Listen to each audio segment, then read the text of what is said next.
Oi pessoal, então essa é mais uma videoaula do nosso curso de processos estocásticos. Eu sou o professor David Oliveira.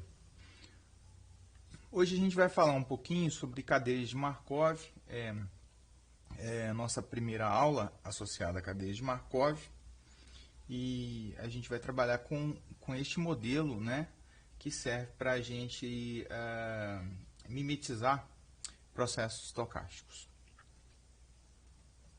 Ok, o roteiro que a gente vai trabalhar nesta videoaula primeiro a gente vai falar de maneira geral do princípio de falta de memória, que é um princípio que está associado a cadeias de Markov, e outros cenários probabilísticos a gente tem também esse princípio associado. Aqui no contexto de cadeias de Markov a gente vai ver. A gente vai trabalhar com cadeias de Markov de indexação discreta inicialmente. Vamos ver um pouquinho de teoria e alguns exemplos, né, nos quais a gente pode aplicar o modelo para responder algumas questões. Dentro do espaço da teoria, a gente vai ver a definição associada à cadeia de Markov, o cálculo da probabilidade conjunta, considerando um modelo de cadeia de Markov, a equação de Chapman-Kolmogorov, que vai ser bastante útil na hora de calcular algumas probabilidades, o cálculo da distribuição marginal, a obtenção da distribuição estacionária, bem como sua definição, o que é uma distribuição estacionária quando tratamos de uma cadeia de Markov. E, por fim, a gente vai comentar sobre o processo de estimação de maneira geral, e, na verdade, a gente vai focar em máxima verossimilhança, embora existam outras formas, obviamente, de estimar a cadeia de Markov. Ok, então, aqui está o Andrei Markov, que propôs a cadeia de Markov, né? E um dos elementos-chave da cadeia de Markov é o princípio de falta de memória. Então, aqui vou colocar algumas frases que vão dar essa noção. Por exemplo, hoje eu só me lembro de ontem, né? Então, o que está acontecendo aqui? A gente está limitando o nosso espaço, né, ou a nossa memória em relação ao passado, né, aqui considerando o tempo, só ao que aconteceu ontem. Então, só essa informação que eu conheço, né, e que torna-se relevante, portanto, para fazer, né, para as tomadas de decisões sobre as coisas que eu vou fazer hoje e o que vai acontecer hoje. Da mesma forma, eu posso falar que o futuro depende somente do presente, né? O que já aconteceu, né? Então, somente o presente, somente o que está acontecendo hoje que vai influenciar no futuro. Todas essas noções, todas essas duas frases remetem à ideia de falta de memória. Eu estou excluindo uma parte temporal, né, nesse caso associada à dimensão de tempo, como informação, né, ou como elementos que vão influenciar, seja no hoje, considerando o ontem, seja no futuro, considerando o passado, né? Esses elementos eles lidam com o tempo, né? Mas eu posso trabalhar com esse conceito da ideia de falta de memória ou de não influência, né?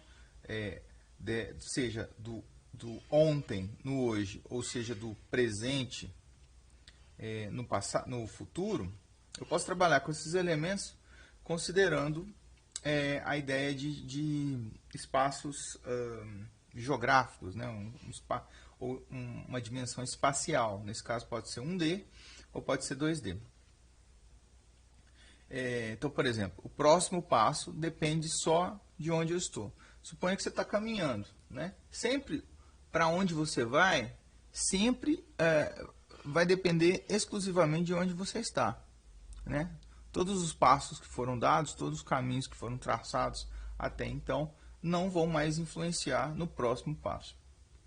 Esse é um contexto geográfico, né, que a gente pode pensar, ou espacial, na dimensão espacial.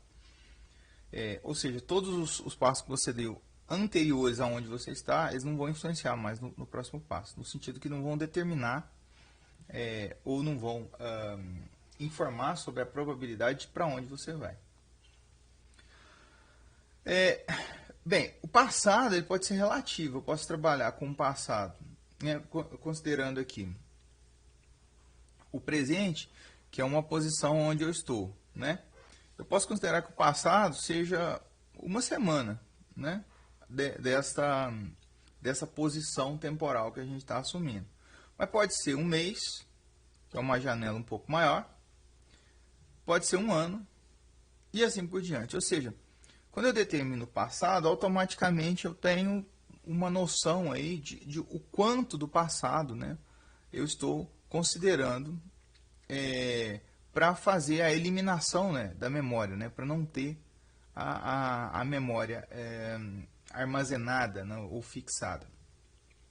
Da mesma forma, no espaço geográfico, eu posso também pensar na ideia de vizinhança relativa, né, já que eu ilustrei um exemplo da ausência de memória no contexto espacial. Suponha que eu estou aqui, nessa posição, né? Então, eu posso definir uma vizinhança em relação a essa posição como sendo 1 metro quadrado, como sendo 1 quilômetro quadrado e assim por diante. Então, a vizinhança onde eu estou vai influenciar no que está acontecendo aqui, né? Ou no que vai se manifestar nessa posição. Esse é um exemplo de ausência de memória. Assim como o passado, né? Seja ele relativo definido por uma semana, um mês, um ano, ele vai também definir, né, o que vai acontecer no meu presente. Essa é a ideia, né, é o elemento por trás da falta de memória, do princípio da falta de memória. Esses dois elementos, de maneira geral, eles definem em cadeias de Markov, né, eles vão estar associados à chamada ordem da cadeia. Né? Quanto maior esse passado relativo com o qual eu trabalho, especificamente em cadeias de Markov, isso vai trabalhar com a ideia de ordem de cadeia. E tem relação com a especificação de processos estocásticos em uma determinada ordem. A gente viu que a gente pode especificar processos em diferentes ordens, dando maior ou menor grau de conhecimento em relação à conjunta. Né? Muito bem, então o que é uma cadeia de Markov?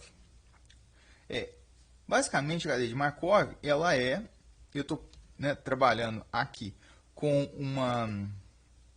um processo estocástico, o qual a indexação o conjunto de indexação, ele será um conjunto de indexação discreta, ok? E aqui a gente vai trabalhar com uma cadeia de Markov, né, nos dois casos, tanto mais à frente, quando veremos em videoaulas futuras, vamos trabalhar com o conjunto de valores em x, né, que é o suporte da variável aleatória associada ao processo, como um conjunto discreto também. Bem, o que é nesse contexto? Então, eu tenho um processo estocástico e a cadeia de Markov nada mais é do que um modelo para esse processo estocástico para obter ou para especificá-lo. Nesse caso, ou seja, especificar significa determinar a distribuição conjunta do meu processo. Distribuição de probabilidade conjunta. Óbvio que na cadeia de Markov, a gente tem associado um modelo paramétrico, a gente vai considerar. Paramétrico no sentido que tem parâmetros associados. Tá? Então, a gente vai ter um conjunto, um vetor de parâmetros, que eu vou chamar de θ maiúsculo aqui, que, na verdade, vão ser um grupo de parâmetros, né? Não são um ou dois parâmetros, mas são duas estruturas paramétricas que a gente vai usar no caso de cadeia de Markov. Além disso, né, como a gente viu anteriormente, né, a cadeia de Markov vai ter associada a ela o princípio da falta de memória. A gente vai ter o princípio de falta de memória, da exclusão de uma informação passada ou fora de um determinado raio de vizinhança, para determinação, para a construção desse modelo probabilístico. Então, esse princípio vai aparecer aqui também.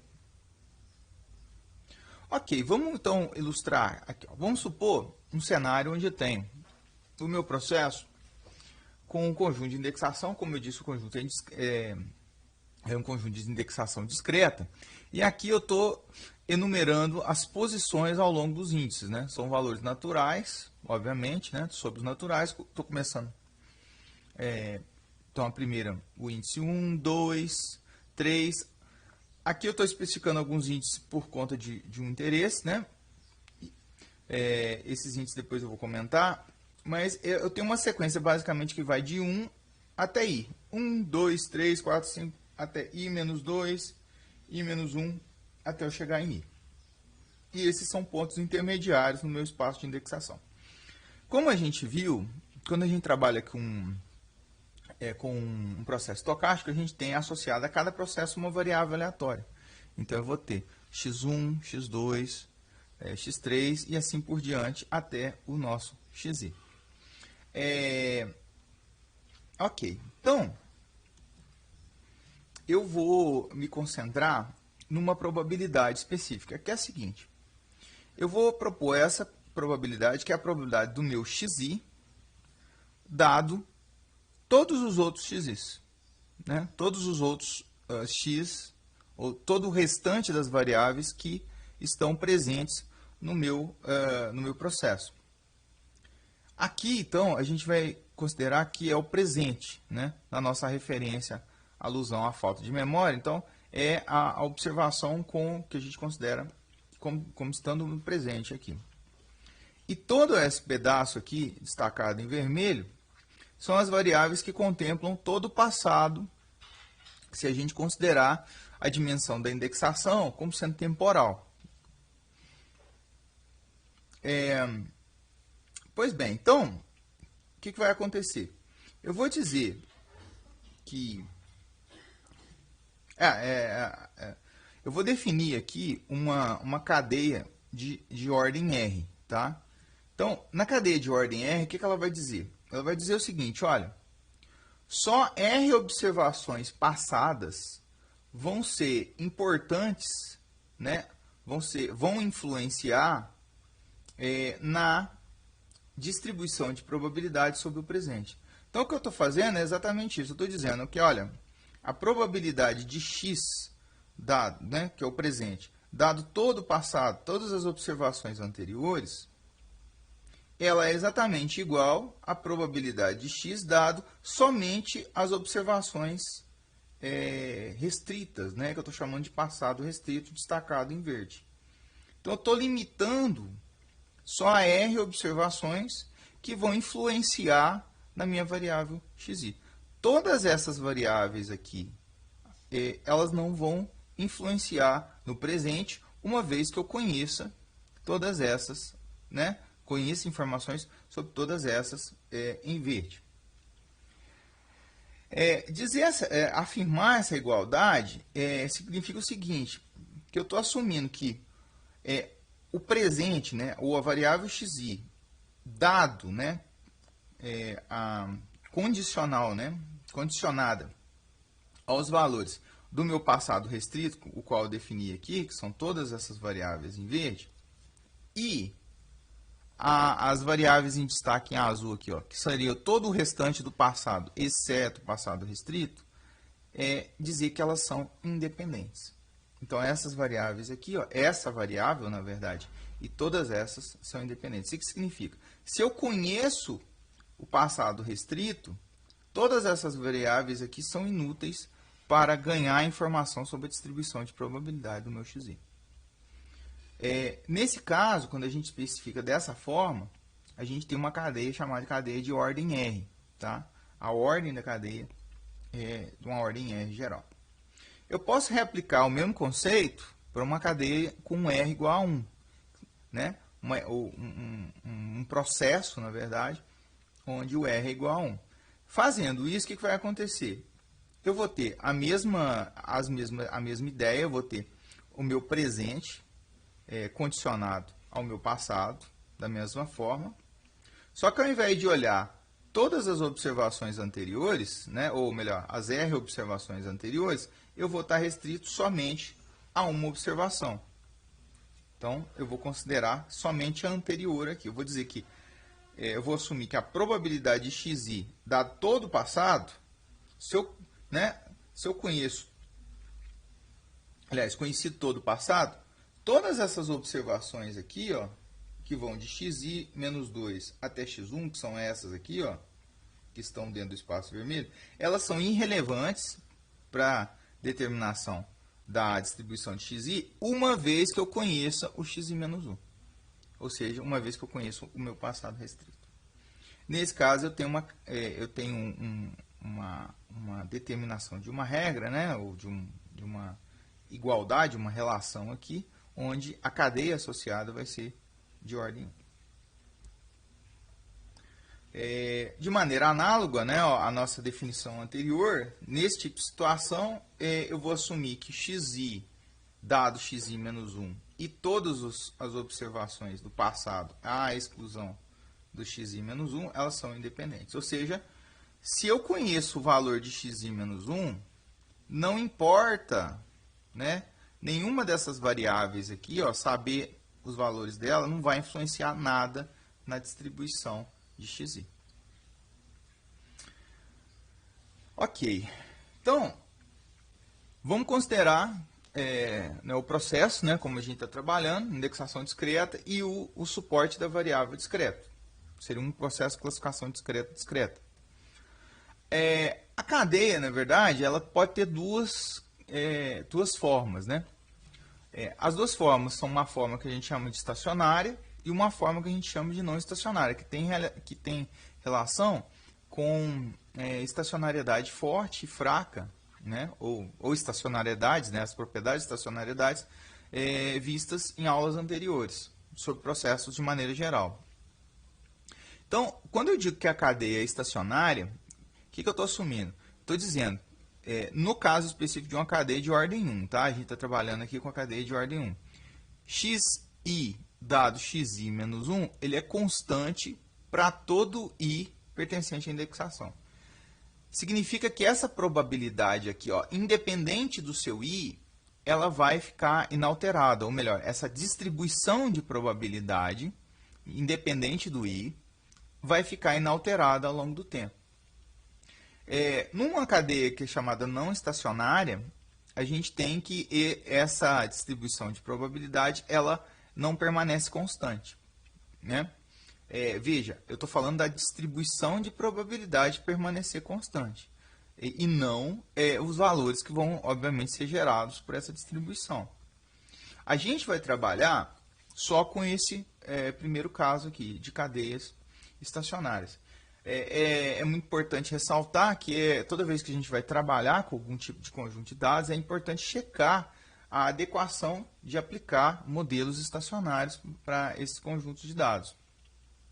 Vamos tratar com um caso mais simples, mas a literatura também tem, óbvio, ferramentas para você tratar com cadeias não estacionárias. Ok, então vamos analisar aqui a distribuição, a probabilidade que a gente tem interesse do xi dado xi menos 1, que é uma probabilidade sobre uma cadeia de ordem 1, como a gente especificou, ou como a gente vai focar aqui no curso. Então, a primeira coisa que eu vou propor é colocar, né, as duas informações. Então, eu tenho o índice i menos 1, que seria o imediatamente anterior, e o índice i. Associado a elas, eu tenho uma observação, xi menos 1 e o xi aqui, ó. Agora a gente vai fazer uma definição que é importante. Em cadeias de Markov, que também são chamados de modelos de estados, né, o conjunto o conjunto suporte da variável, ou seja, os valores que a variável aleatória pode assumir no processo, nos quais eu estou identificando aqui de 1 até k, então eu vou assumir genericamente k valores, eles são chamados de estados da cadeia, tá? Então, muitas vezes, os autores vão referir como os estados da cadeia que são observados a partir da cadeia de Markov. Dito isso, então, eu vou considerar L e C, eu vou definir como sendo estados, né? Ou um estado, né?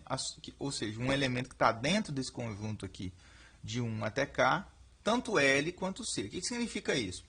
Significa dizer que aqui eu estou esboçando a probabilidade de, uma vez que eu observe C, né, em xi menos 1, qual a probabilidade da observação de L em xi? Então, essa probabilidade condicional, que é a chave da parametrização da cadeia de Markov de ordem 1, ela está apresentada dessa forma. Que é justamente isso que eu estou colocando aqui, olha. Eu estou associando a probabilidade do x... Aliás, está trocado aqui, tá? Só fazer uma ressalva, uma correção aqui. Aqui é C e aqui é L. Ok? Está trocado. Então, o que eu tenho é a observação de C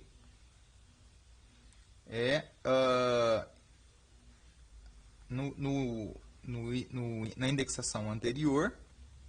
E uma vez que eu observo C na indexação anterior, qual a chance de eu observar o L na indexação chamada de referência, ou presente.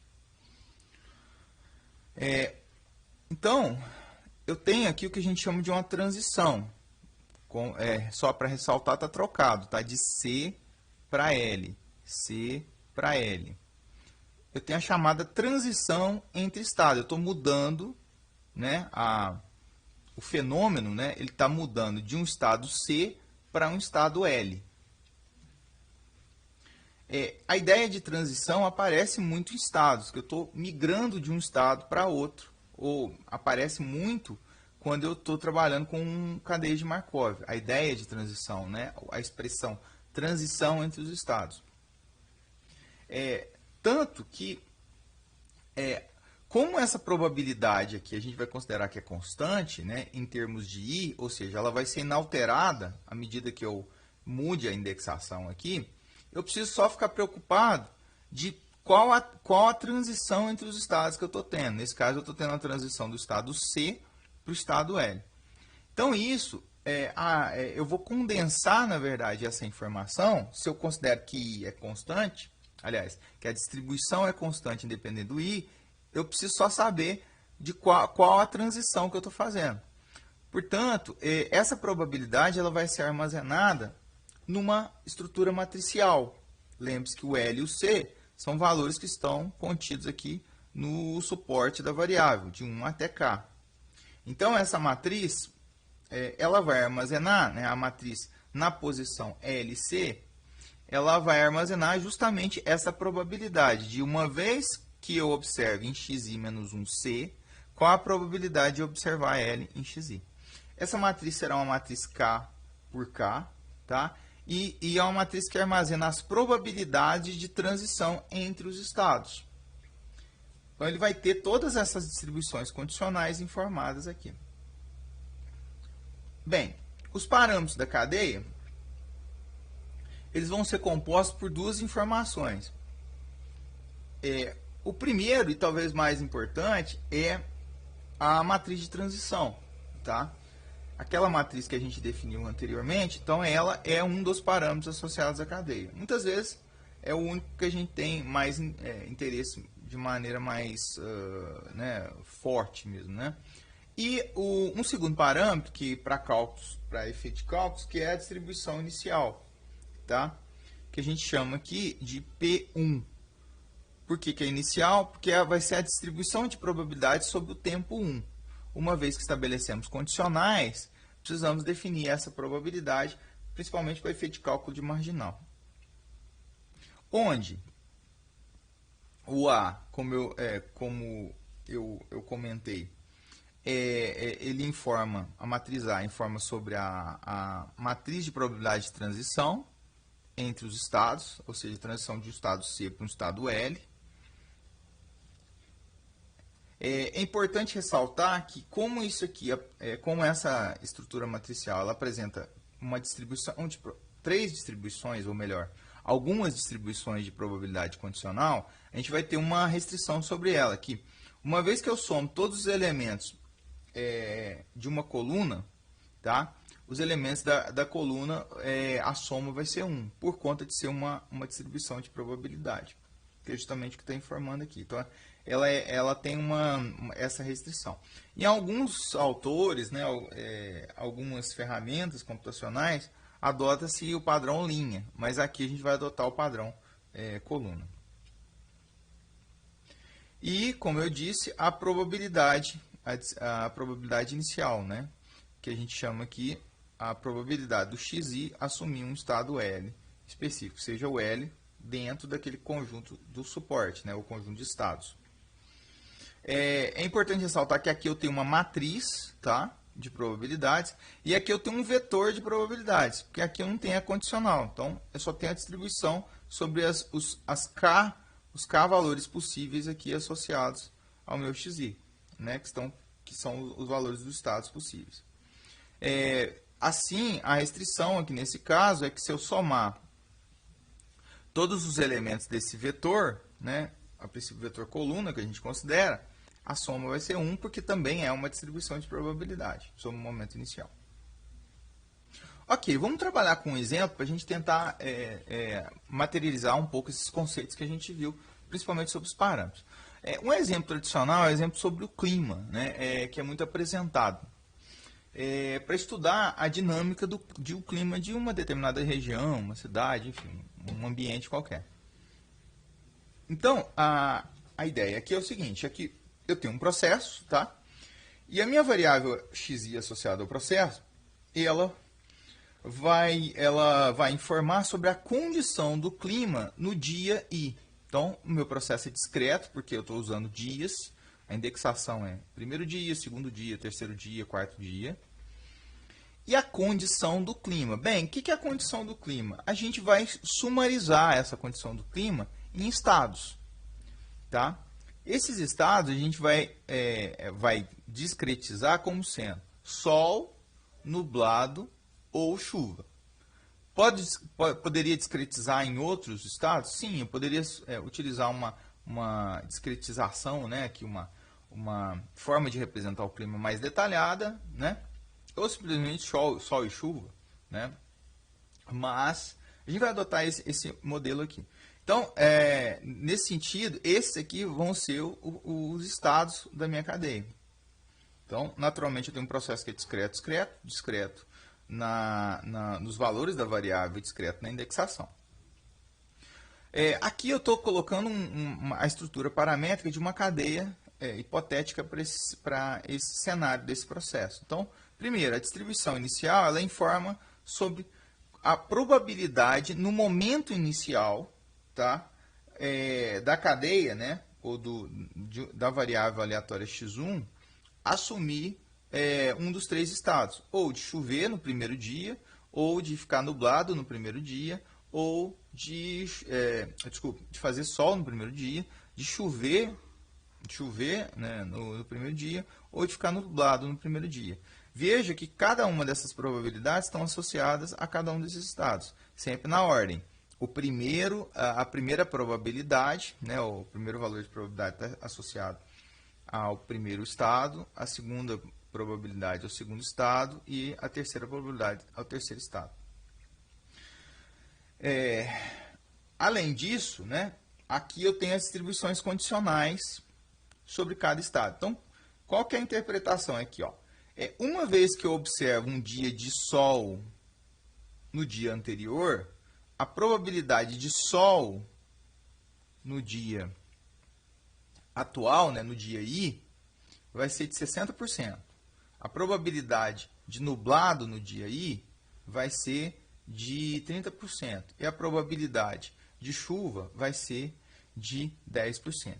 Veja que eu estou destacando aqui em amarelo, por quê? Porque essa distribuição é a distribuição condicional, assumindo que eu observo o sol no dia anterior. Idem para o caso nublado, idem para o caso de chuva.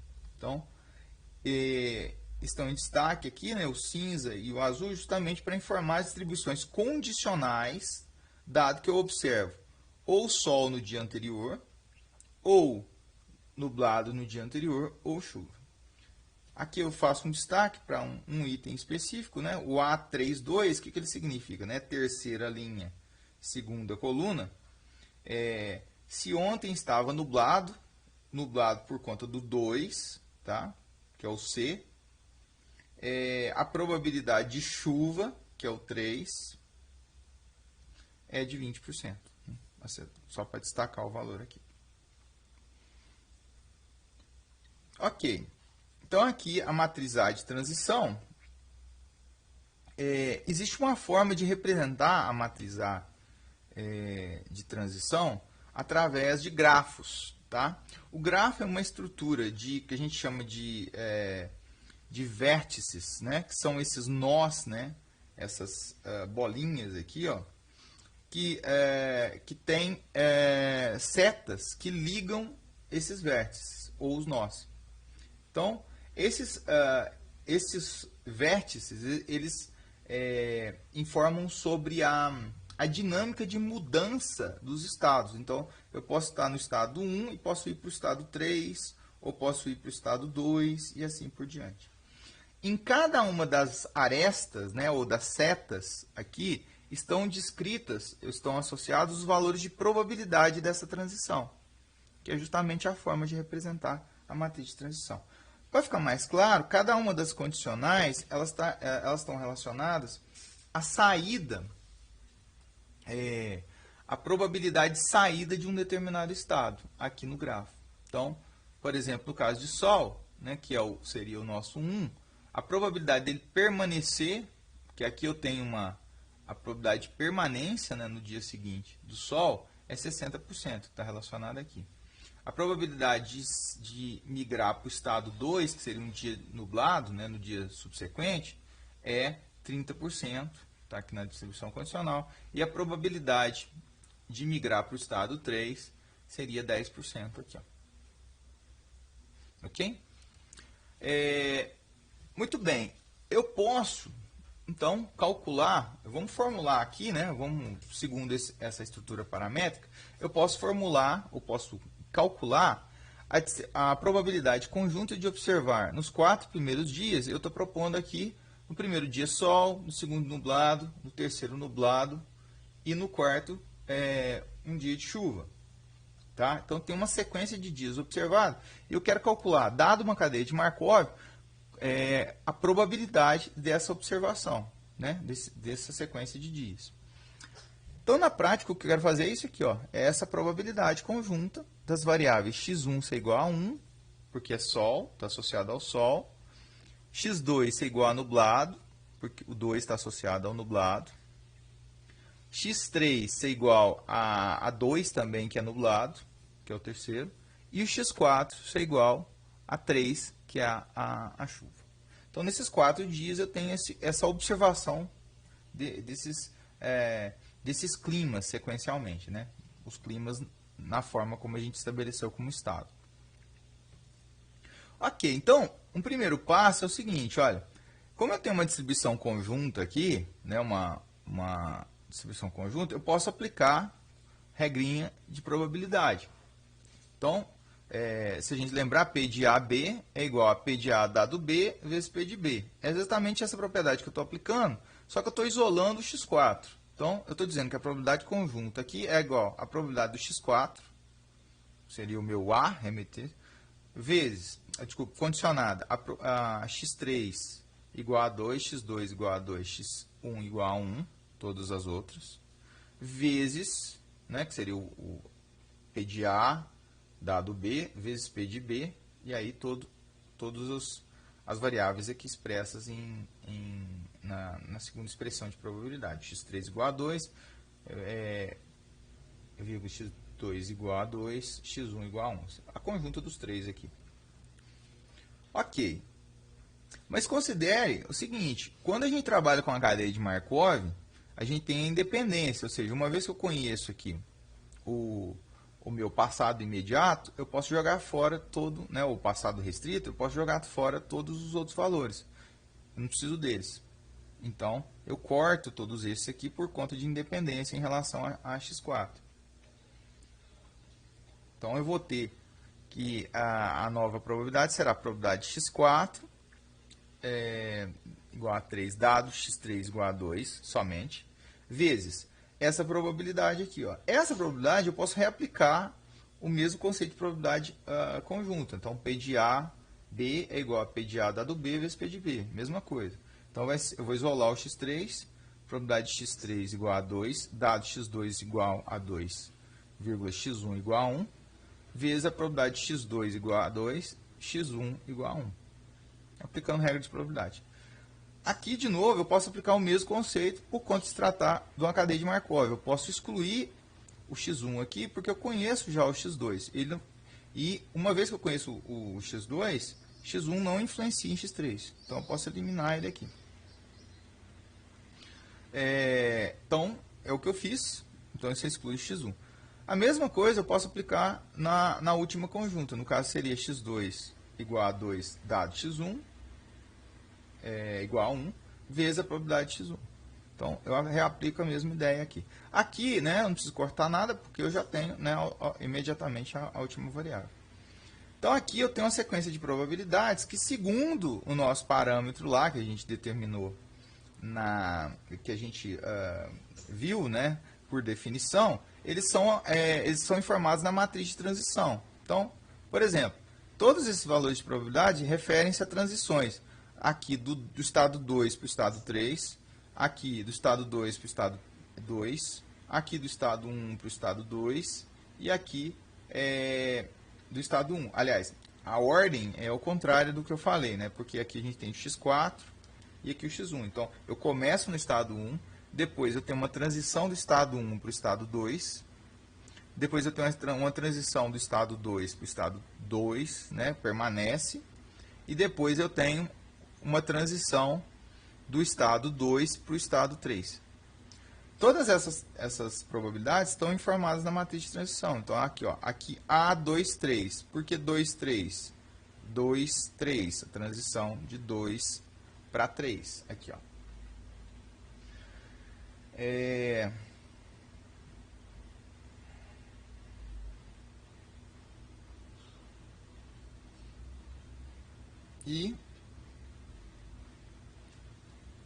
aqui de 1 para 2. Aqui tem um erro aqui também, tá? Corrigir aqui. Aí não é A23, é A32, ok? A32 o valor aqui, ó. Porque a coluna, na verdade, tem que ser o 2 aqui, ó. Todos os restantes estão corretos, inclusive esse aqui, ó. Vai de 1 para 2. Então, corrijam aí, por gentileza. Então, se eu pegar todos esses valores das matrizes que estão informados na matriz de probabilidade de transição... desculpe, finalmente. Como aqui o último é a probabilidade, né, da distribuição inicial, de eu começar, né, o processo no estado 1, começar com um dia de sol. Então, ele vai estar informado no vetor de distribuição inicial. A gente coloca 1 aqui porque o 1 é referente como se é a distribuição no momento inicial, e o elemento 1 é a primeira posição, né, a primeira linha desse vetor. Se a gente pegar todos os valores, né, eu vou ter aqui 0.7 vezes 0.1 vezes 0.3. Corrijam esse valor aqui, então vai dar um valor diferente aqui, que por conta do valor não ser 0.3 aqui. Ó. Aliás, deixa eu checar aqui. Seria o 32. 0.2. Então, o valor aqui a multiplicação é por 0.2. Então, o resultado seria um pouquinho menor que esse 0.63 aqui. Que aí traduz o resultado dessa distribuição conjunta. Ok. E se eu pegar um caso genérico, né? Como é que eu ilustro um caso genérico de uma distribuição conjunta? Ali a gente viu para um caso onde eu tinha 4 dias observados. Aqui eu estou ilustrando justamente isso. Então, eu vou ter um processo, observação de processo, que vai começar de x1 até xn. Então, eu tenho n observações. E vou assumir que eu conheço a matriz de transição e o vetor de distribuição inicial. Se a gente fizer o mesmo raciocínio, tá, de desenvolvimento, a gente vai poder desenvolver isso aqui aplicando probabilidade conjunta, regra de probabilidade conjunta, P de xn, isolei, vezes, dado o passado, né, as variáveis anteriores, de indexação anteriores, que vão de xn, x1 até xn menos 1, vezes a probabilidade das mesmas que estão condicionadas aqui. Tá? Usando a ideia de independência que aparece em cadeia de Markov, a gente elimina todas essas variáveis, ou seja, no final das contas, eu só estou interessado na condicional sobre essa variável.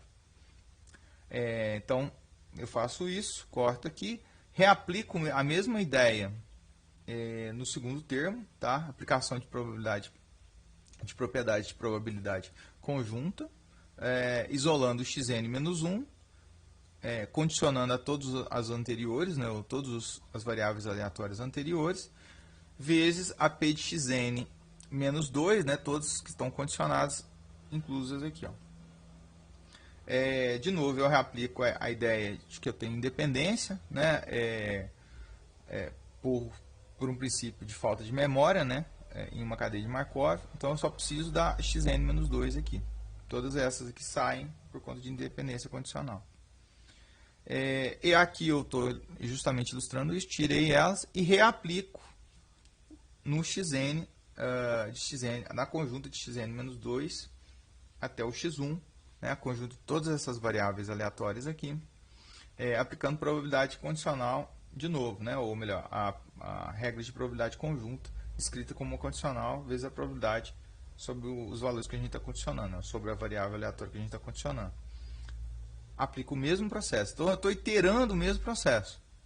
Se eu fizer isso várias vezes, o que eu vou obter como resultado vai ser a probabilidade de xn, dado xn menos 1, vezes a probabilidade de xn menos 1, dado xn menos 2, vezes a probabilidade de xn menos 2, dado xn menos 3, e assim por diante, até eu chegar no início, né, ou nas variáveis aleatórias com indexação mais baixa.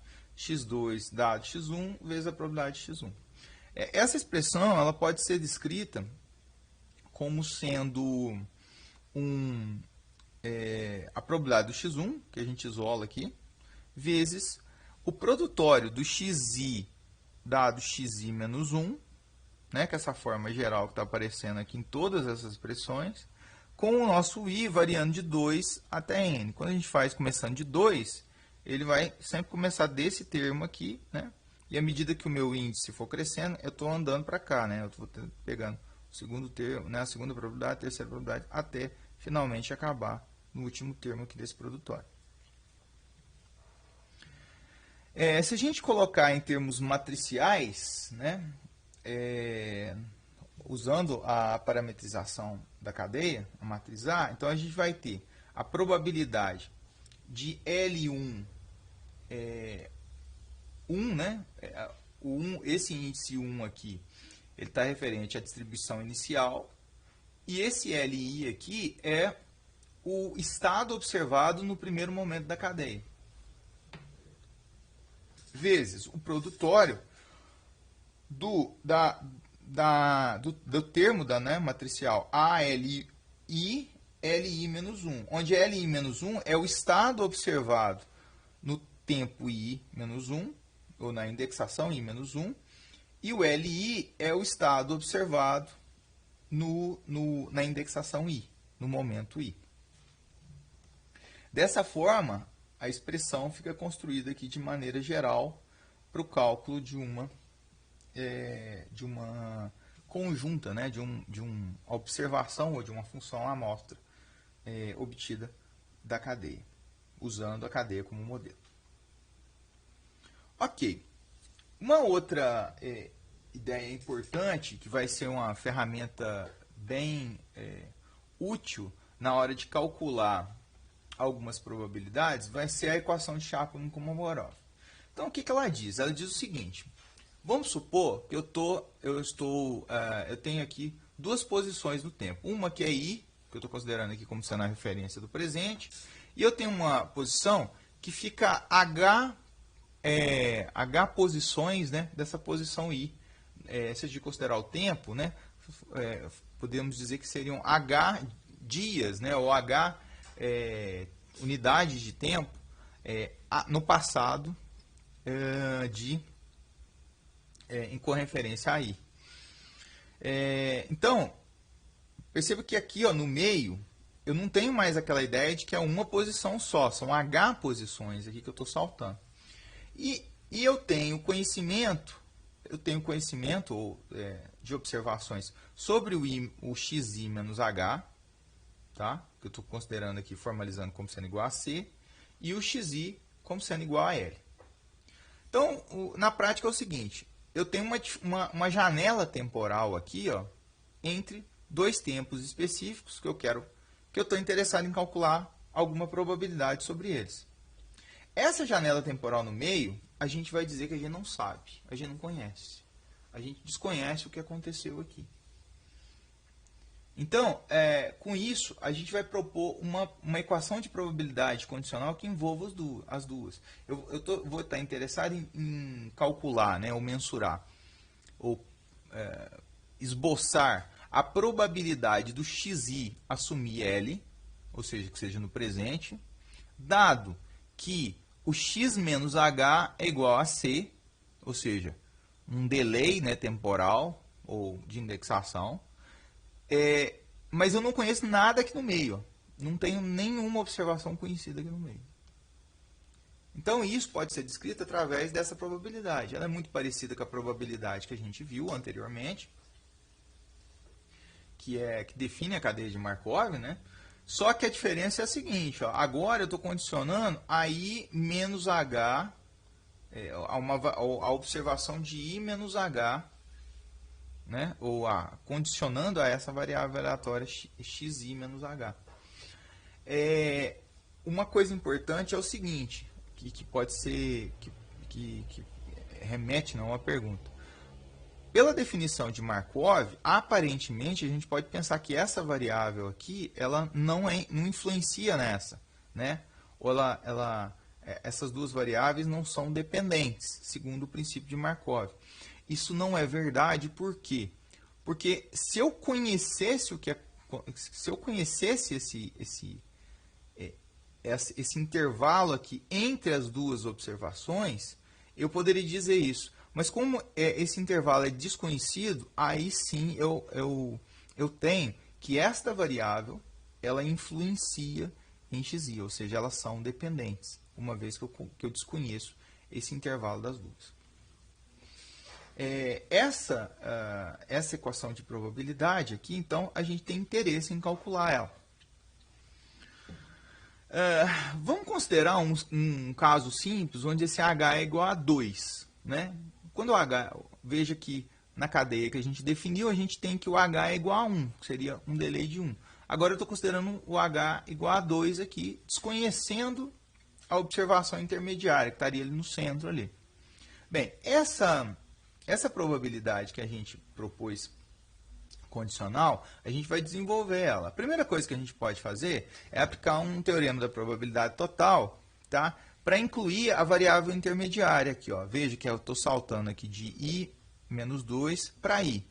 Então, o que eu vou fazer? Eu vou através do teorema da probabilidade total, que é o contrário da marginalização, tá? Você pode interpretar que daqui para cá é uma marginalização, aqui eu estou aplicando a probabilidade total. Eu estou incluindo a variável xi menos 1 igual a uma observação xi menos 1 aqui, né? Esse aqui é um minúsculo, então é uma observação. Como eu estou fazendo um somatório variando sobre todos os valores dessa variável, né?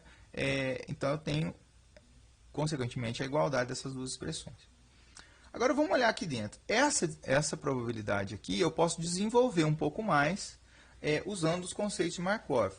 Primeira coisa é que eu vou usar uma regra de probabilidade conjunta desses dois aqui, ó. Que vai ter como resultado o seguinte: eu posso aplicar a regra, né, P de AB igual a P de A dado B vezes P de B, né? Nesse caso, considerando só essa conjunta. Aqui eu posso, já deixa a condicional aqui, porque essa propriedade de probabilidade funciona para qualquer distribuição, inclusive para distribuições condicionais. Então, eu vou ter como resultado o seguinte, eu vou ter probabilidade de xi igual a L, dado xi menos 1 igual a xi, tá aqui, ó, né, seria o P de A dado B, o xi menos 2 igual a C, ele permanece aqui, então, porque ele é da distribuição, vezes a probabilidade do que sobrou, que é esse cara, P de xi menos 1 igual a xi menos 1, que é a observação, dado xi menos 2 igual a C. Quando eu faço, então, isso, então eu tenho essa expressão aqui como resultante. Lembrando do conceito, né, ou do princípio de independência que a gente tem numa cadeia de Markov, agora sim, ó, aqui dentro, ó, eu tenho P de xi é igual a L, dado xi menos 1. Se eu conheço o que aconteceu no xi menos 1, aqui nessa expressão, eu posso eliminar esse cara aqui. E é justamente o que a gente vai fazer, usando esse princípio da independência. Se eu conheço o valor observado, eu condiciono sobre esse valor aqui, esse valor, né, ou dessa variável, ele vai ser ou esta variável aleatória vai ser independente dessa aqui. Ok, então, eliminando aqui esse termo, eu chego nessa expressão. Então, eu vou ter xi igual a L, dado xi menos 1 igual a xi menos 1, né, a observação, vezes a probabilidade do xi menos 1, aqui igual a xi menos 1 minúsculo, que é a observação, dado xi menos 2 igual a C. Como esse termo aqui, ó, se a gente... esse termo aqui, ó, são valores da matriz de transição, né? Então, eles equivalem a o AL xi menos 1 na matriz de transição, visto que xi menos 1 é a observação de um estado, vezes a xi menos 1 C, que também é uma posição na matriz de transição. O interessante é que, como a gente tem o somatório aqui do lado de fora, essa expressão aqui acaba sendo uma multiplicação. A gente pode mostrar isso aqui como sendo uma multiplicação da matriz A. A matriz, então, o resultado dessa conta aqui, ó, dessa expressão, ele vai ser dado como sendo a multiplicação da matriz A por A, ou seja, a potência da matriz A, duas vezes, tá? Porque A vezes A, na posição L, C, né? A linha L na coluna C. Lembrando que o C determina a distribuição condicional, né? E se eu somar todos os valores para um C fixo sobre L, eu vou ter que o resultado da soma vai ser 1. Quando eu generalizo essa relação, eu tenho a equação de Chapman-Kolmogorov para um H genérico. Então, eu vou dizer o seguinte, que a probabilidade de xi igual a um estado L, dado que xi menos h é igual ao estado C, vai ser igual a potência H da matriz A de transição na posição L na posição C, né? Ou na linha L, coluna C. Só para destacar, né, potência de matriz, aqui a gente está considerando a multiplicação da matriz, né? H vezes A multiplicado sendo, né, por ela mesma, H vezes. Ok, vamos ver um exemplo onde eu posso aplicar então a equação de Chapman-Kolmogorov. Vou voltar a retornar ao exemplo do clima, tá? E aí eu vou propor o seguinte, dado chuva na segunda, então eu estou assumindo um dia, uma segunda-feira, e no qual eu observei chuva. Qual a distribuição de probabilidade para sexta? Perceba que eu não estou falando nada no intervalo entre segunda e sexta. Eu poderia estar na segunda-feira tentando fazer essa afirmativa. Eu não sei o que vai acontecer durante a semana, né? E quero saber qual a distribuição de probabilidade para sexta-feira. A previsão para sexta-feira sem saber o meio do caminho, né? Ou o meio da semana, o que vai acontecer no meio da semana. Bem, então, primeiro, segunda a gente vai considerar como a nossa probabilidade de referência. Então, vai ser nosso I, tá? segunda eu vou considerar como sendo o I. Como eu observei chuva, então meu XI, né, que é o da segunda, vai ser, eu vou fixar como sendo igual a 3. O valor dele sendo 3 aqui, que é a distribuição, no final das contas, que a gente está interessado. Bem, se segunda é I, sexta vai ser I mais 4, porque eu vou ter 4 dias à frente da segunda-feira, né? Terça, I mais 1, quarta, I mais 2, quinta, I mais 3 e sexta, finalmente, I mais 4. Então, a sexta-feira vai ser essa indexação. No final das contas, então, o que eu quero, usando a ideia de Chapman-Kolmogorov, é a probabilidade de xi mais 4, a distribuição sobre essa variável xi mais 4, dado que o xi é igual a 3. Pelo princípio da estacionariedade da cadeia, né, isso aqui é a mesma coisa que descrever a probabilidade de xi, probabilidade de xi, né, a distribuição de xi, dado que i menos 4 é igual a 3. É a mesma coisa, essas probabilidades vão ser constantes, então eu posso usar essa aqui como referência. Eu estou usando isso aqui só para equalizar a notação que a gente propôs, né, da equação de Chapman-Kolmogorov. Então, a gente viu, né, que essa probabilidade aqui ela vai ser calculada como? Eu vou fazer a potência da matriz A, nesse caso, a quarta potência da matriz A, porque o delay aqui são de 4 posições no espaço de indexação. Tá? Aqui eu já fiz aqui o cálculo dessa matriz, né, da A multiplicada 4 vezes, né, A vezes A vezes A vezes A. E os valores aqui, ó, estão aqui colocados da resultante. Então, esses valores, o que significam? Cada uma dessas posições está referente a um desses eventos possíveis, né, de segunda e de sexta-feira, né, ou de qualquer um dos dias cujo delay fosse de 4 dias. Segunda e sexta, terça e sábado, e assim por diante. Bem, como eu quero a distribuição de probabilidade, vou pegar uma coluna inteira, tá? Nesse caso, eu vou pegar a terceira coluna, por quê? Porque eu estou assumindo que a chuva foi observada na segunda-feira. A chuva, na verdade, ela está relacionada no índice 3, né, o número 3, por isso a terceira coluna, que é essa aqui. Ó. Então, aqui eu tenho a distribuição de probabilidade que a gente estava interessado. Então, o que vai acontecer? Uma vez que segunda-feira foi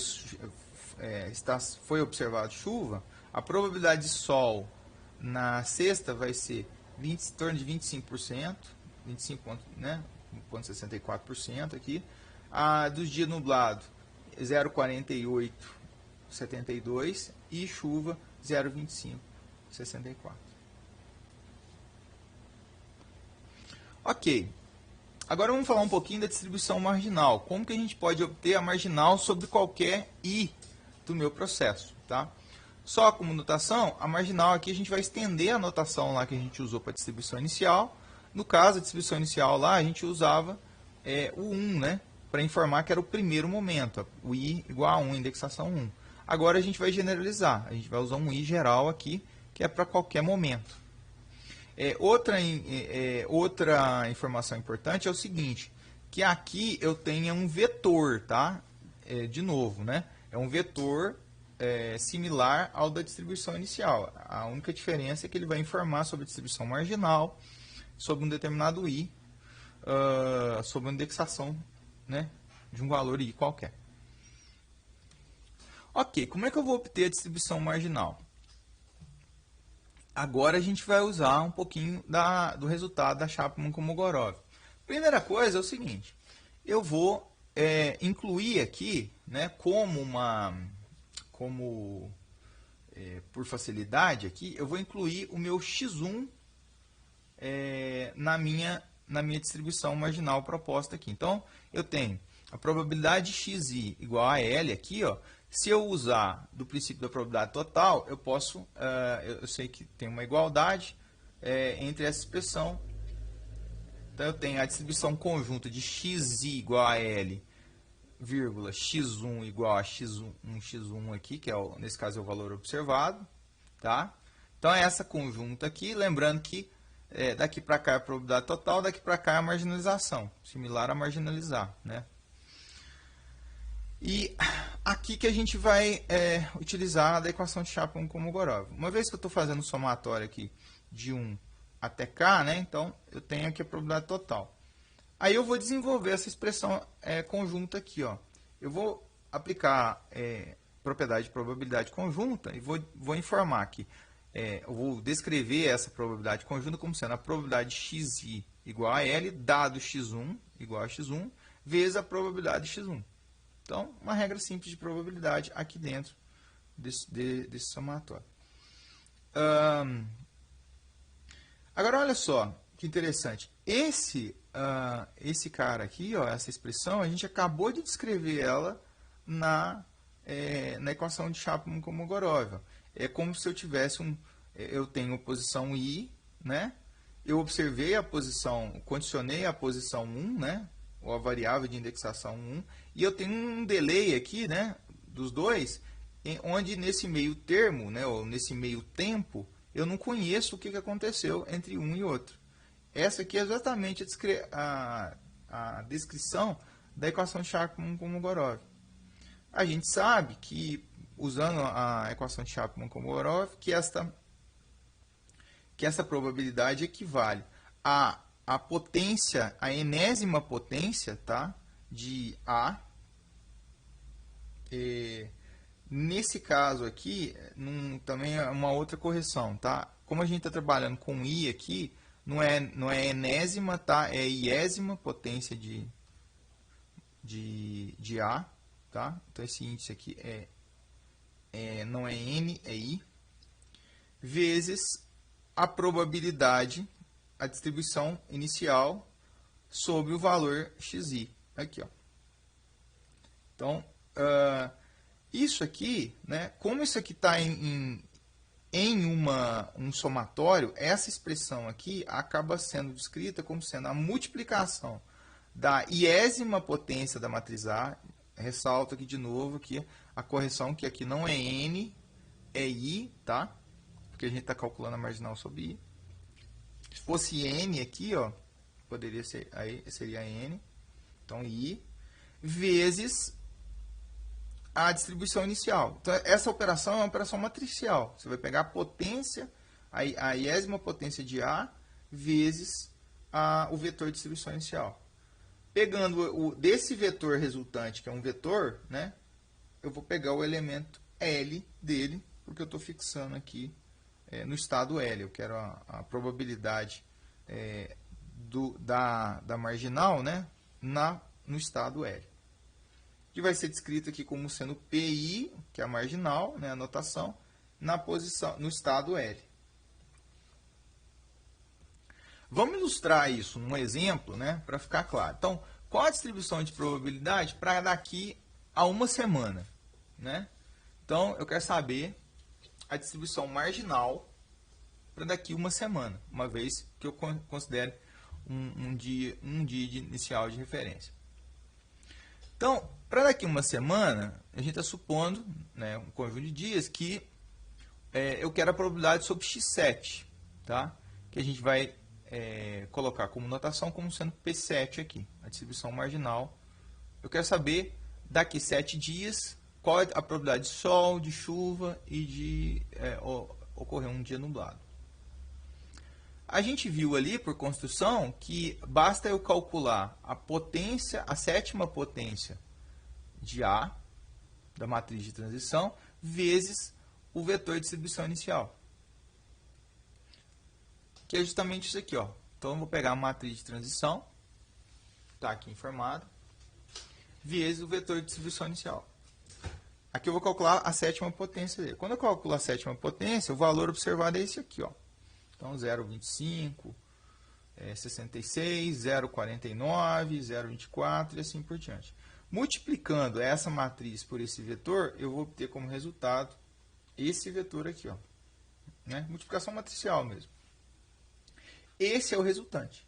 Essa é a distribuição marginal sobre o x7, né, para daqui uma semana. Onde, respeitada a ordem dos estados, né, a primeira probabilidade é sobre o Sol, a segunda sobre nublado, né, quase 49%, né, quase 50%, e a terceira sobre chuva, quase 25%.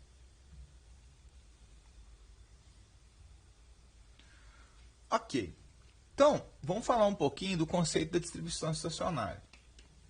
A ideia da distribuição estacionária é a seguinte, é que eu estou interessado em saber o que vai acontecer no longo prazo com a minha cadeia. Se eu olhar para uma distância muito grande na indexação, ou seja, um tempo muito distante, eu quero saber o que vai acontecer com a distribuição marginal nesse tempo muito distante. Para ilustrar a ideia da distribuição estacionária, que informa sobre essa distribuição num tempo muito distante, vamos fazer o seguinte. Eu tenho como proposta, a gente vai esboçar aqui, vai calcular a distribuição marginal P1, P2, P3 até P10. Só para ilustrar. No exemplo do clima. Então, a gente começa com P1. Né? Então, aqui eu tenho o índice I, que vai informar sobre a indexação, e a distribuição marginal nesse I aqui específico. Então, aqui é a distribuição inicial. Tá? Se eu calcular a distribuição P2, né, eu vou ter como valor resultante esse aqui. Como que eu vou calcular P2? Usando a regra para cálculo da distribuição marginal. Então, eu vou ter como resultado esta conta aqui. Lembre-se lá que é simplesmente a matriz A, né, vezes a distribuição inicial. Se eu calcular o P3, eu vou ter esse resultado aqui, 0,28, 2, 0,45, 2, 0,26, 6. Então, os valores, a distribuição está mudando, por enquanto, ao longo do tempo. Quando eu calculo o I igual a 4, o que vai acontecer? Olha, aqui eu tenho um cenário, né, que a distribuição está modificando, né? Daqui para cá, de 0,28 foi para 0,26 aproximadamente, de 0,45 para 0,48, de 0,26 para 0,25. O que acontece é que parece que a distribuição está mudando ao longo do tempo, mas a cada passo que eu estou dando, parece que ela muda menos. Né? O vetor permanece o mesmo de probabilidades. Se a gente fizer até o P10, a gente vai constatar exatamente isso, que à medida que o tempo vai passando, né, P5, P6, P7, até o P10 aqui, a cada passo que eu vou dando, a distribuição vai mudando cada vez menos. Ou seja, ela vai tendendo uma distribuição constante. Tá? E é o que vai acontecer. À medida que a gente for calculando essa marginal para índices cada vez maiores, essa distribuição de probabilidade vai se aproximar infinitamente desses valores, 0,25, 0,5 e 0,25, para esta matriz, tá? Para essa matriz de transição que a gente propôs no exemplo do clima. Então, a distribuição estacionária é essa distribuição quando o meu I vai para infinito. Quando ele vai um tempo muito distante, a marginal sobre o tempo infinito, né, ou sobre a indexação, tendendo a infinito, é a chamada distribuição estacionária. Eu tenho interesse em saber como que eu obtenho essa distribuição, né, sem ter que calcular, obviamente, todas essas marginais. Aqui a gente está percebendo isso de uma maneira intuitiva. Bem, então vamos ver como é que a gente faz para calcular. Só reforçando, né, o que vai acontecer é que essa distribuição está convergindo para uma distribuição P aqui, ó, e eu estou excluindo o índice dela. Por quê? Porque não importa, o valor vai ser o mesmo, né, os valores das probabilidades, ou a distribuição de probabilidade vai ser constante à medida que eu for avançando o meu I aqui. Essa é a chamada distribuição estacionária. Então, quando a gente olha para muito distante. Muito bem. Então, vamos ver de uma forma um pouquinho mais formalizada a ideia da distribuição estacionária. A gente viu que eu estou querendo olhar, saber o que acontece na variável, na distribuição da variável aleatória, à medida que eu vou para um futuro muito distante, né? Eu olho, nesse caso, considerando a indexação como temporal. Então, descrever o meu futuro distante é o seguinte, é colocar que o meu i vai tender a infinito.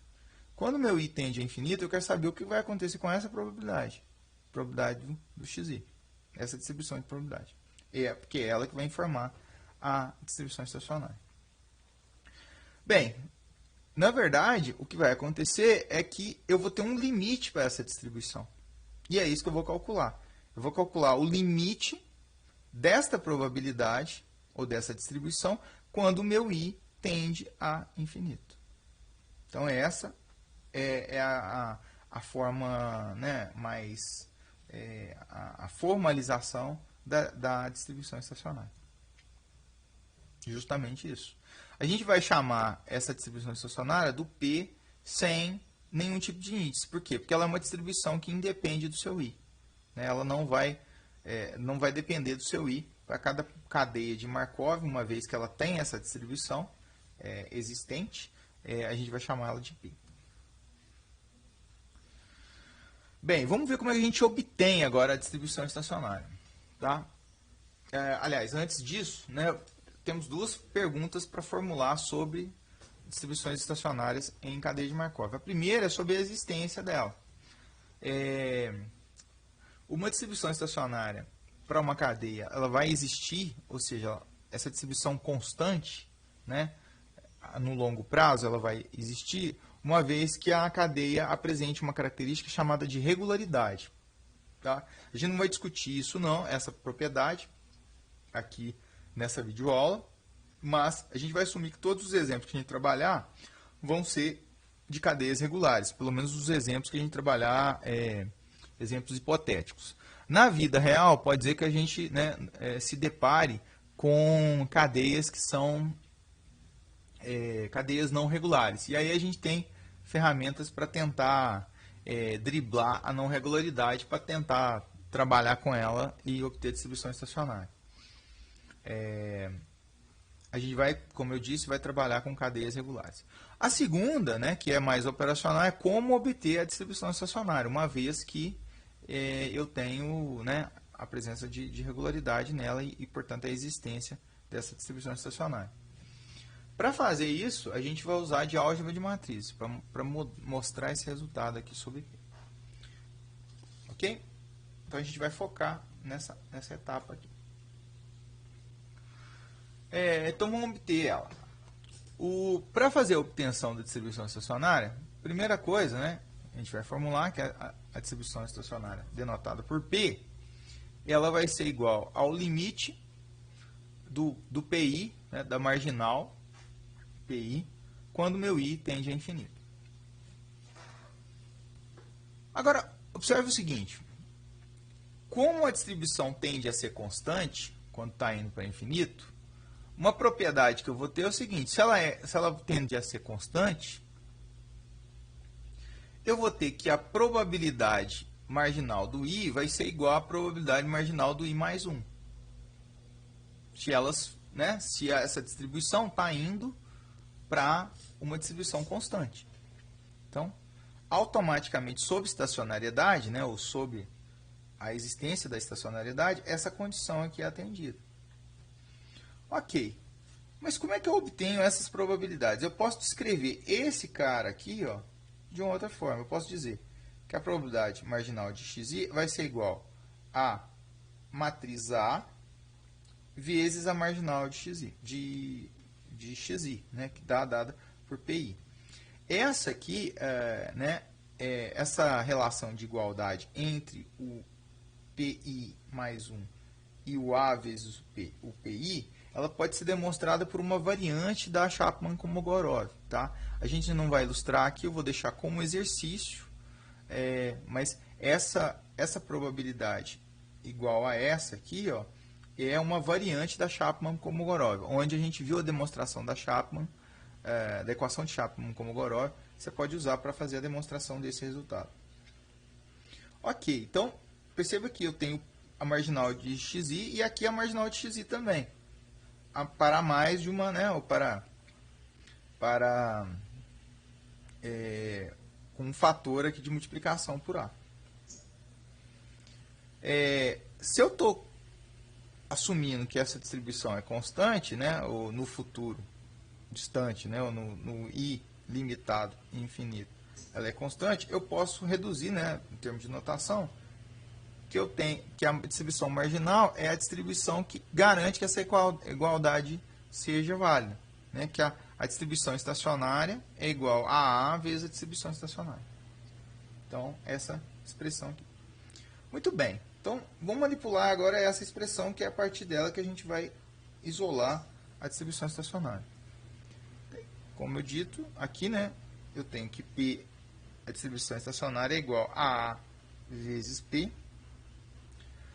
Se eu fizer aqui, eu posso fazer aparecer uma matriz identidade aqui, né? Lembre-se que a matriz de identidade em operações matriciais ela é um elemento neutro da multiplicação, então ela não altera nada, o que garante a igualdade aqui. Eu vou ter que I identidade vezes P é igual a A, matriz A, vezes P. Aqui a identidade vai ser 3 por 3 aqui, né? Tem que ser 3 por 3, a identidade é uma matriz quadrada, com a diagonal 1 e os outros elementos nulos. Nesse caso, 3 por 3 não, né? De mesma ordem aqui, ó, que garanta que a ordem de I e de P proporcione a multiplicação, né? A gente está falando de 3 porque os exemplos estão comumente trabalhando com 3 estados, mas podem ser mais ou menos estados. Ok.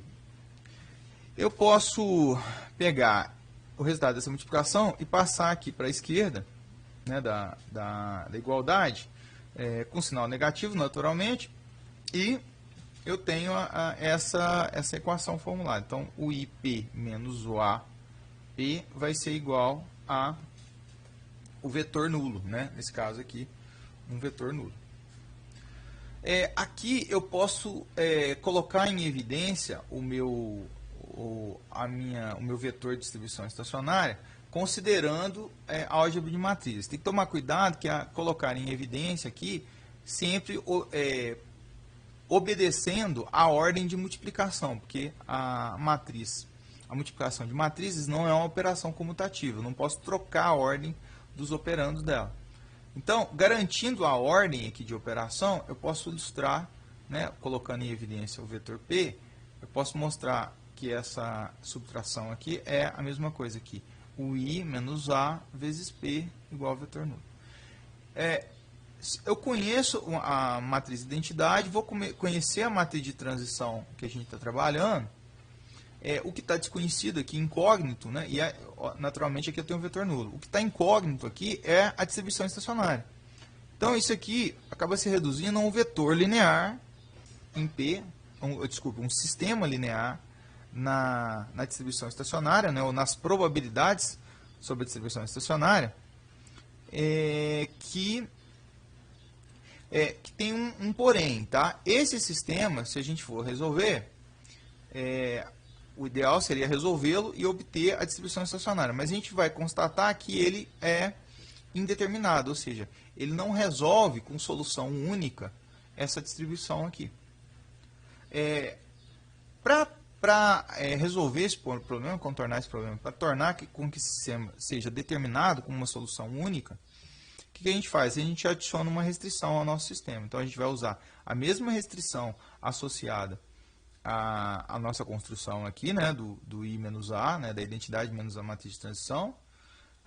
E, além disso, a gente vai colocar que o somatório dos elementos do vetor, né, P, que apresenta as probabilidades, as probabilidades tem que igualar a 1, né, a soma deles, porque é um vetor de probabilidades. Com isso, se a gente junta essas duas restrições, a gente automaticamente garante que esse sistema seja determinado e aí passível de ser resolvido. Portanto, se eu resolvo esse sistema, eu obtenho a distribuição estacionária associada à minha cadeia. Então, essa é a forma de obter a distribuição estacionária. Vamos ver o exemplo do clima. Então, retomar o exemplo do clima para obter a distribuição estacionária. Então, eu tenho que propor aqui o sistema linear I menos A vezes a distribuição estacionária é igual ao vetor nulo e que a soma dos elementos sobre o vetor, né, que informa sobre as probabilidades da distribuição estacionária tem que ser igual, naturalmente tem que ser igual a 1. Então, o que eu vou fazer? Essa seria aqui a explicitação matricial desse sistema aqui. Onde? Primeiro, aqui o meu vetor P, que está aqui, tá? Tá aqui, ó. Tá aqui. Essa parte aqui de cima, dos 3 primeiros elementos, né? São as 3 primeiras linhas que definem as 3 primeiras equações aqui, ó. São referentes a essa primeira restrição, tá? Tá aqui em destaque em verde. E a última linha aqui, né, é referente à última restrição. Perceba que se eu fizer a multiplicação 1P1 mais 1P2 mais 1P3 vai ser igual, né, que vai ser P1 mais P2 mais P3 igual a 1. E todas as outras restrições, aqui a matriz identidade menos a matriz de transição, vezes o vetor P1 vezes o vetor P, vai ser igual ao vetor nulo. Portanto, resolvendo esse sistema, eu vou ter como resultado a distribuição estacionária. O resultado vai ser 0,25, 0,5, 0,25. Justamente aqueles valores aos quais a nossa ilustração lá dos cálculos das marginais estava se aproximando. Que a gente calculou as 10 distribuições marginais iniciais lá. A solução do sistema é 0,25, 0,5 e 0,25. Onde cada um desses elementos está relacionado a cada um dos estados. O primeiro é o estado sol, segundo nublado, terceiro chuva, porque a gente estabeleceu sol 1, nublado 2 e chuva 3. Ok? Então, a longo prazo, né, que é justamente o que está informado aqui, a probabilidade de sol, nublado e chuva será, respectivamente, 0,25, 0,5 e 0,25.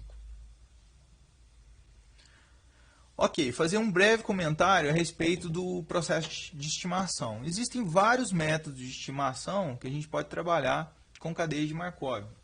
Tá? A saber, 2 que são tratados em um pacote específico do R, baseados em inferência bayesiana e em máxima verossimilhança, que é o que a gente vai abordar aqui. Então, bem, a ideia de estimação, o que é? Eu tenho um conjunto de dados observados, né? Ou seja, uma função amostra do meu processo, o qual a gente vai modelar via uma cadeia de Markov.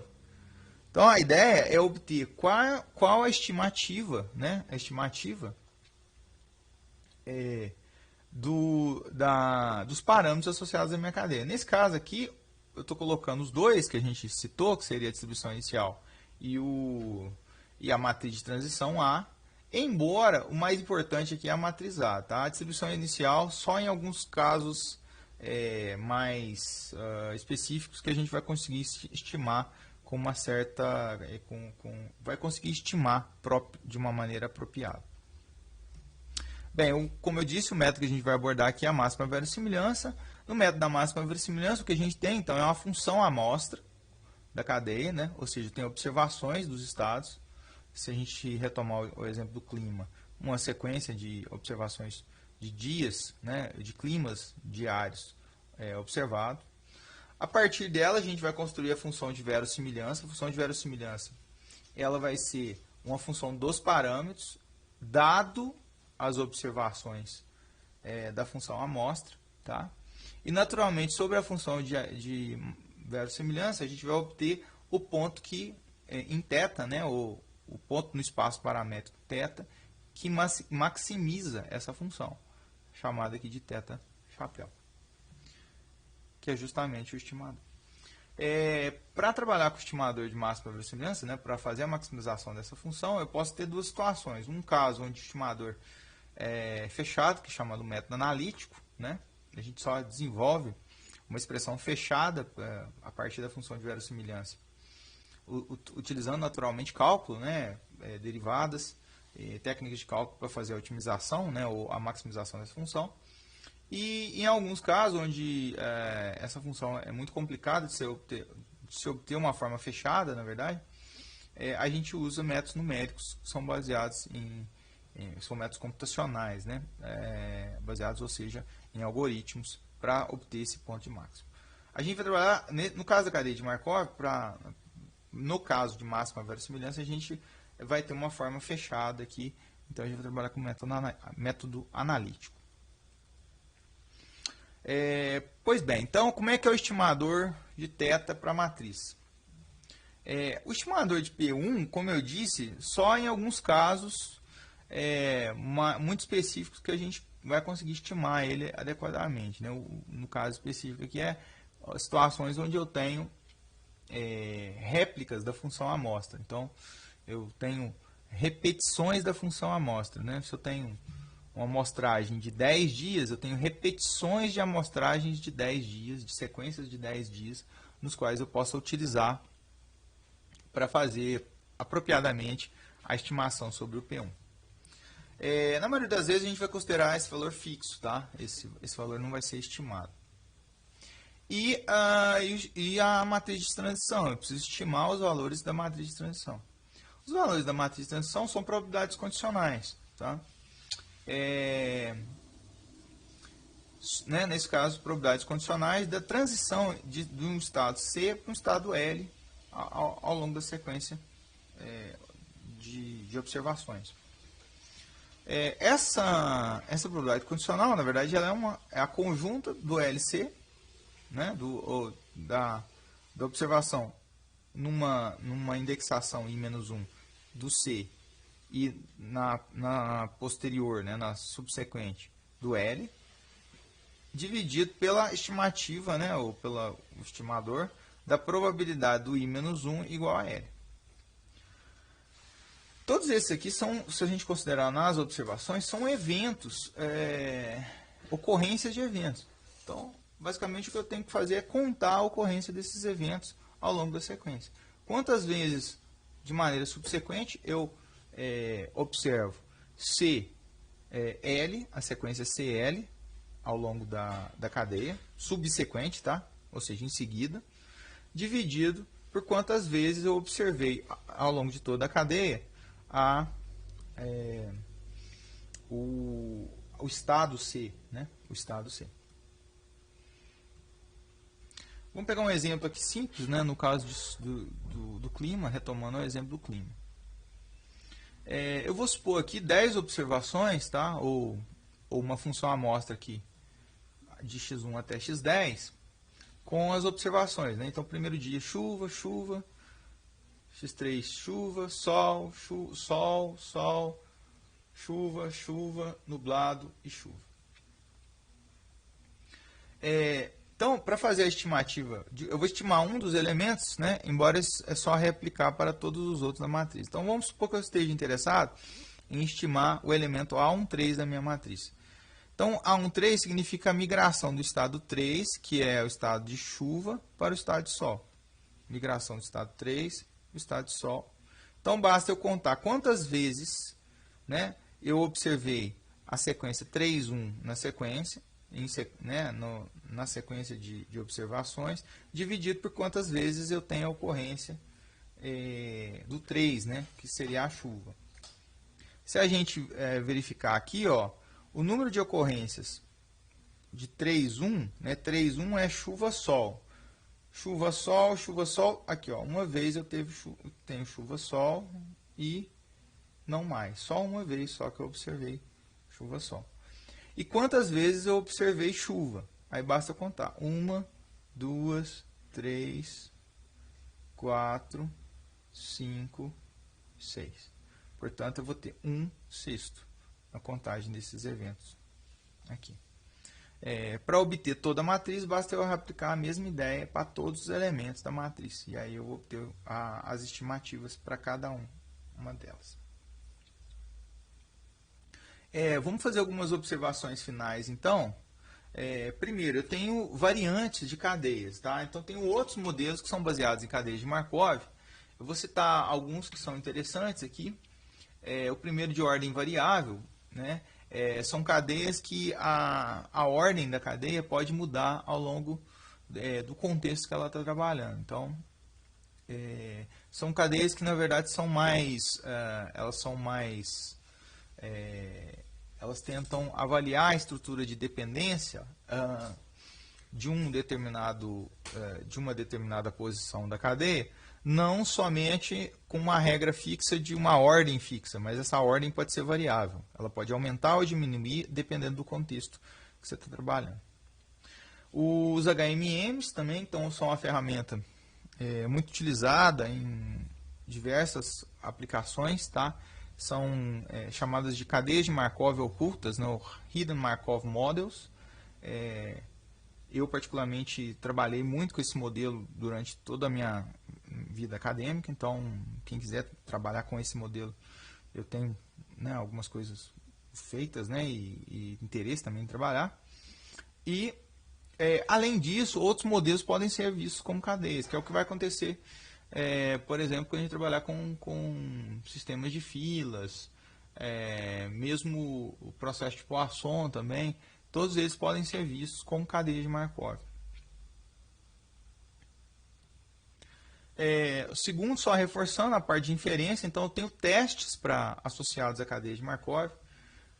Todas as perguntas com relação a testes de estacionariedade, testes para questão de verificação de regularidade, e assim por diante, eu tenho ferramentas para fazer inferência sobre cadeias, bem como outros métodos de estimação, como eu citei, métodos baseados em inferência bayesiana, para além do método que a gente apresentou de máxima verossimilhança.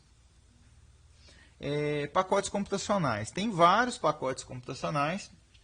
Eu estou citando aqui um que tem bastante coisa implementada, que é o chamado Markov Chain. Então, sugiro vocês que utilizem esse pacote para ajudar a resolver os exercícios. Ele vai ser bastante útil para vocês trabalharem com ele.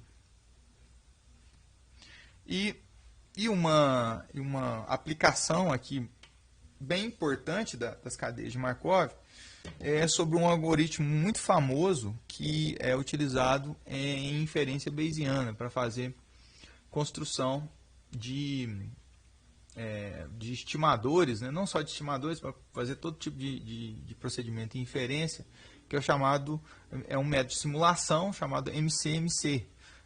O nome é Markov Chain Monte Carlo, né?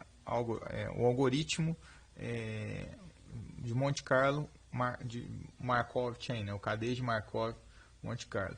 Ele é um algoritmo essencialmente de simulação, tá? Que ele resolve um problema de uma etapa na qual a gente trabalha na inferência bayesiana para derivação de distribuições a posteriori. Então a gente, ao invés de explicitar essas distribuições de maneira fechada, a gente amostra sobre elas, constrói amostras sobre elas, e esse algoritmo vem justamente fazer, né, essa função. Ele é muito famoso, né, é um algoritmo que revolucionou principalmente a aplicabilidade da inferência bayesiana, que até então, né, devido à questão computacional, né, porque é lógico que tinha limitação computacional, mas o algoritmo também veio ajudar muito. Ok? Então, com isso a gente fecha a nossa primeira aula sobre cadeias de Markov e vejo vocês numa próxima.